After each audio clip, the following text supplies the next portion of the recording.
ശരിക്കും ബഹുമാനപ്പെട്ട തമിഴ്നാട് മുഖ്യമന്ത്രി MK സ്റ്റാലിൻ അവരുകളെ എത്ര പ്രശംസിച്ചാലും മതിയാകില്ല. ആപ്റ്റായ സമയത്ത്, കൃത്യമായ സമയത്ത് ഇടപെടുകയും അതിലൊരു തീരുമാനമുണ്ടാക്കാൻ എല്ലാവരുടെയും സഹായം അഭ്യർത്ഥിക്കുകയും ഒരു കൂട്ടായ നീക്കത്തിന് വേണ്ടി ശ്രമിക്കുകയും ചെയ്തു എന്ന മഹത്തായ ഒരു ഉദ്യമമാണ് ആദരണീയനായ ബഹുമാനനായ തിരു സ്റ്റാലിൻ ചെയ്തിരിക്കുന്നത്. നിങ്ങൾക്കറിയാം, ഡീലിമിറ്റേഷനുമായി ബന്ധപ്പെട്ട കാര്യമാണ് ഇപ്പോൾ നമ്മൾ എടുത്ത് പുറത്തു വെക്കുന്നത്.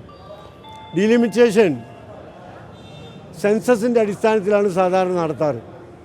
1953-ലും 52-ലും 63-ലും 73-ലും ഇന്ത്യ രാജ്യത്ത് ഡീലിമിറ്റേഷൻ ഉണ്ടായിട്ടുണ്ട്, കോൺസ്റ്റിറ്റ്യുവൻസി. പക്ഷേ 76 വന്നപ്പോൾ രാജ്യത്ത് ജനസംഖ്യാ നിയന്ത്രണം കൊണ്ടുവന്നു. രാജ്യത്തിൻ്റെ പുരോഗതിക്ക്, സോഷ്യോ എക്കണോമിക് ഡെവലപ്മെൻറ്റിന് വേണ്ടി കൊണ്ടുവന്ന ആ പരിപാടിയുമായി തെക്കേ ഇന്ത്യയിലെ സംസ്ഥാനങ്ങൾ സഹകരിച്ചു, പ്രത്യേകിച്ച് തമിഴ്നാടും കേരളവും.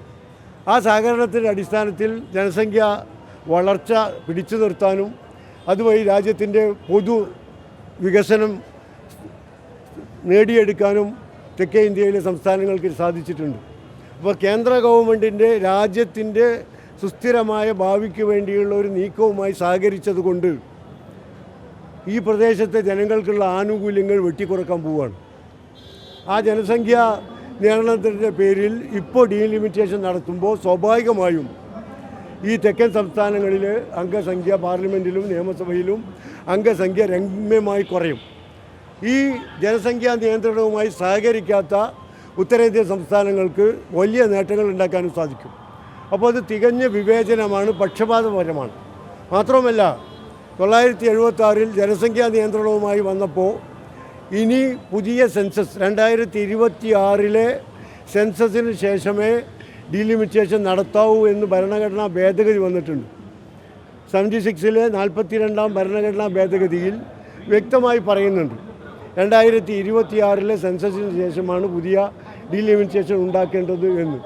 അതിനെ മറികടന്നുകൊണ്ടാണ് കേന്ദ്രം ഭരിക്കുന്ന BJP ഗവൺമെൻറ് പുതിയ നിയമസഭാ പാർലമെൻറ്റ് മണ്ഡലങ്ങളുടെ പുനർനിർണയത്തിലേക്ക് നീങ്ങുന്നത്.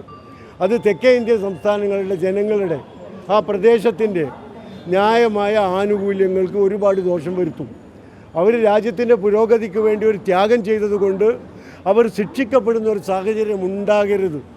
അതാണ് ബഹുമാനപ്പെട്ട സ്റ്റാലിൻ്റെ നേതൃത്വത്തിൽ തെക്കേ ഇന്ത്യയിലെ പ്രത്യേകിച്ചുള്ള പ്രതിപക്ഷ രാഷ്ട്രീയ നേതാക്കന്മാരുടെ യോഗം വിളിച്ചു ചേർത്തതും അതിനെ സംബന്ധിച്ച് ഒരു ജോയിൻ്റ് ആക്ഷൻ പ്ലാൻ രൂപീകരിക്കണം എന്നതാണ് അദ്ദേഹത്തിൻ്റെ നിർദ്ദേശം. അതുമായി സഹകരിക്കാൻ ഇന്ത്യൻ യൂണിയൻ മുസ്ലിം ലീഗ് പൂർണ്ണമായും തയ്യാറാണ് എന്ന് അറിയിച്ചിട്ടുണ്ട്.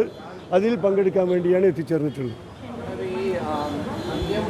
യോഗം അവസാനം ചേർന്നത് ലോക്സഭാ സീറ്റ് ഒരു ഫലം വന്നതിന് തൊട്ട് പിന്നാലെയാണ്. അപ്പോൾ ഇത് അതിലേക്കുള്ളൊരു റിവൈവൽ കൂടിയാകുമോ, ഒന്നുകൂടി അന്ന് പുനരുജ്ജീവിപ്പിക്കാനുള്ളൊരു സാഹചര്യം കൂടി ഉരുത്തിരിഞ്ഞു വരുന്നുണ്ട്?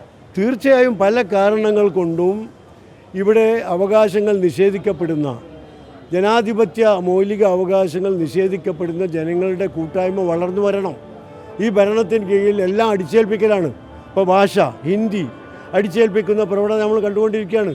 ദേശീയ വിദ്യാഭ്യാസ നയത്തിൻ്റെ പേരിൽ, നാഷണൽ എഡ്യൂക്കേഷൻ പോളിസിയുടെ പേരിൽ ഹിന്ദി അടിച്ചേൽപ്പിക്കുന്ന നയം നടന്നുകൊണ്ടിരിക്കുകയാണ്.